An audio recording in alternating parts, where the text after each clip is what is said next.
Okay, Gavin, how much info should you put on a flashcard? Well, there's a couple different schools of thought about this. Back when I was a student, I used to be the master of cramming 1,000 words of tiny text onto a tiny little index card to make sure that I got every detail and saved as much paper as I could.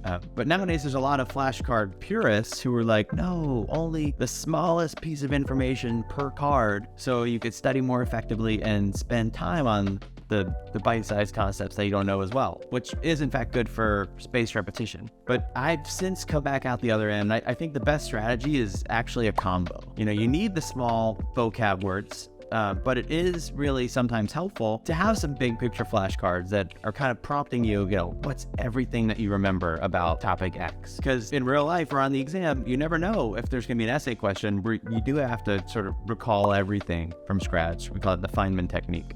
If you could study in a variety of formats, the bottom line is you're going to have more and more ways to make the knowledge stick with flashcards or whatever else you're using to study. Got any other questions? Ask me anything.